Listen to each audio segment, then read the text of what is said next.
Ladies and gentlemen, hey, hi, how you doing? Welcome back to the channel. Thank you so much for stopping by. Today, we got sort of a surprise announcement from Call of Duty in regards to the anti-cheat. We've got a new public anti-cheat update now available. They actually ended up posting a blog with the Season 4 anti-cheat update for Ricochet. Now, straight up, I'm not expecting much in this blog. I have not read through it, but there's one specific thing I'm looking for, and if it comes up in this blog, we'll see. If it doesn't, I've actually already made a video that's going to be releasing sometime next week, complaining and kind of ranting about it. But anyways, Season 4 Ricochet update progress report. So, Ricochet anti-cheat mitigations. If you're unfamiliar with the term, mitigations is basically what they call the trolling. When they make a cheater shoot marshmallow bullets where they can't deal any damage, or if they make a player disappear when someone is trying to shoot them. So, Team Ricochet remains focused on combating unfair play and ejecting bad actors from our games. Interesting way to phrase it. One of the ways we accomplish this is by banning accounts we have determined are cheating. Genius idea.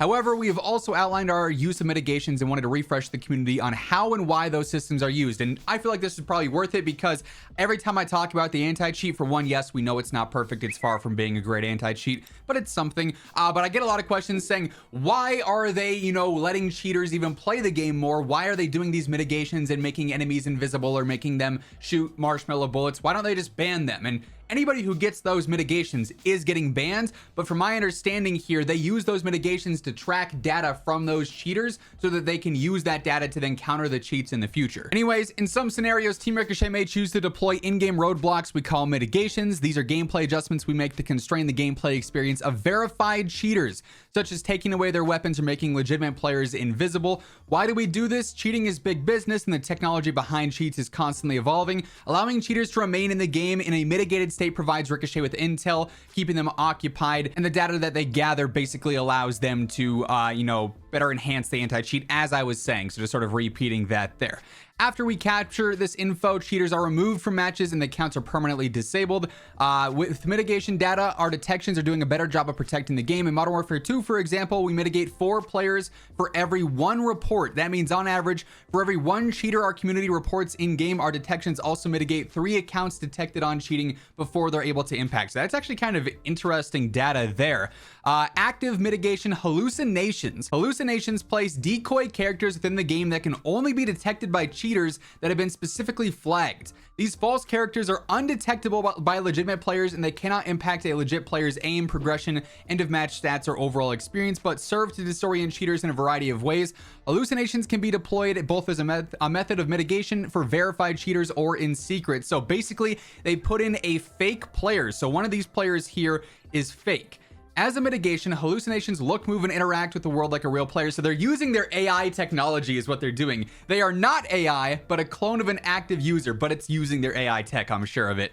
Mimicking their movement to trick a cheater into believing the active player is real. In the image above, there is one real player and a hallucination, and in-game it's impossible for cheaters to know which is which. Hallucinations also trigger the same information that cheaters would have access to, so it actually would show, like, if someone's using a wall hack and it shows their name and their weapon, the hallucination would actually do that too. That's a really interesting mitigation, I won't lie. As a detection, these can be hidden and positioned anywhere. So basically any cheater would be able to, not determine, hey, this is clearly a hallucination and I'm crazy, or it's a real player that I'm going to ruin their experience. Why did we build hallucinations? This mitigation is a first but foundational step in one of many efforts to combat what the community refers to as non-rage hackers. These are cheaters using tools to get an advantage. It's basically those that are trying to cheat in game discreetly and make content out of it, or place in like the World Series of Warzone, or hit top 250. Stuff like that. Top 250, I said that real strange. Top 250, it's basically people who are trying to cheat and get away with it secretly. Now there's a decommissioned mitigation, quicksand. Ricochet is continuously working on new systems and detections to impede cheaters. Sometimes those yield unintended results. They had a quicksand mitigation that would slow or freeze the movement of detected cheaters, making them sitting ducks, but I guess they just didn't like that. The team decided to decommission quicksands. Mitigations are designed to be a roadblock for cheaters so our community can participate in protected and interruption-free gameplay. While quicksand was fun, it was also very visually jarring to anyone in the lobby. Imagine coming up on an enemy that wasn't moving at a snail, or that was moving at a snail's pace, or wasn't moving in the middle of your rotation out of a hot zone. It could trip you up. So they just weren't a fan of how that one actually impacted gameplay, because it was impacting normal players more than it potentially was impacting cheaters. how the game and security pipelines communicate. And by the way, as we're going through all this here today, if you guys are new here, on a daily basis, I'm your one-stop shop for all things going on in COD. News, updates, loadouts, tips, you name it. It is all right here every day. So feel free to hit that sub button, turn on those post notifications. Also, if you enjoy the video, let me know by dropping a like on it as well. Anyway, Team Ricochet uses a variety of systems that are consistently tuned and updated to identify and capture cheaters. It's a cat and mouse nature. They update the anti-cheat, the cheat devs update their cheats, they update the anti-cheat, back and forth, and it's never going to end. There's always going to be cheaters ultimately. Third-party hardware device detection, so Cronus and whatnot. In our previous report, we detailed a new detection for the malicious use of third-party hardware devices. Today, we want to examine the results we saw within the first 2 weeks. As a reminder, third-party devices are basically unfair advantages. It's Cronus, this is what they're talking about. Within the first 2 weeks of launching it, we saw a 59% drop in use of these devices across MW2 and Warzone, inclusive of MW2 ranked play. Of those users, 57% of them did not utilize the device again. The 2% of you bozos, good grief, why? Whereas 43% once again attempted to circumvent the policy. Repeat offenders and those continuing to use these devices without pause have been penalized. Malicious use of these devices may result in account suspensions up to permanent account bans. I still don't think there should be this warning system. I think if you're using a Cronus and you're caught, you're out of here. I don't think there should be strike 1, strike 2, strike 3. It should be strike 1, you're out. That's just my 2 cents. In-game reporting update. Okay, I'm interested. Our security and enforcement policy has been updated to include malicious reporting. The Ricochet anti-cheat team and COD's anti-toxicity team both capture information from in-game reporting, take any purposely false reports very seriously, and we want to further highlight changes we have made over the last few weeks.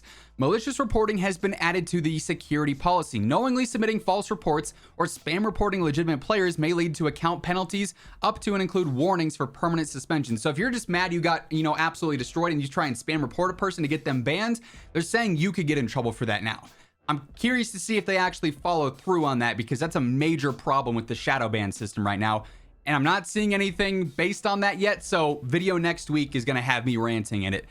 In-game notification rewritten for clarity. In-game warnings will inform you of a report. However, the original language didn't clarify whether an active investigation was taking place. The new language clears this up. Automated penalties. The automated application of some feature restrictions, such as voice and text restrictions, have been disabled. So basically, a lot of players were getting like falsely voice banned or text banned, even if they didn't say anything or use those systems because someone spam reported them. So those just won't be penalties right now. That's kind of interesting as well. We are examining further updates to how we manage reports, but we're happy to have taken these significant steps. So, I mean, some somewhat positive updates here if things actually work as intended. However, I'm hesitant to see if spam reporting actually leads to things here, because it is a major abuse right now that's causing a lot of issues in game. And then they basically just end it by saying, hey, we always want to make things, as fair as possible. Cheaters are not allowed. If anyone's caught cheating, doesn't matter if they're a complete nobody, doesn't matter if they're a streamer or anybody. If someone's cheating, they will be banned. And that is something they follow through with. There's just infinite ways to make new accounts and seemingly avoid those bans that I feel like need to be tightened up on. Like I said earlier, the anti-cheat works. Like, there's definitely less cheaters in this game, but it's far from a great anti-cheat. There are updates that need to be made consistently, but it's always nice when we do get some actual transparency and some actual communication on the anti-cheat update. I wish we also got more information on shadow bans though, because that system is incredibly broken, but you'll have that to look forward to next week in my little rant video regarding that. Anyways, that's going to wrap things up for this one. That's the newest info on the anti-cheat and the updates going on there. That's going to wrap things up. If you enjoyed the video, let me know by dropping a like on it. And if you're new here, feel free to hit that subscribe button, turn on those post notifications to always guarantee you're up to date with everything going on in COD. Well, once again, thank you so much for tuning in. And until next time, take it easy, have an awesome rest of your day, and I'll catch you guys later. Peace out.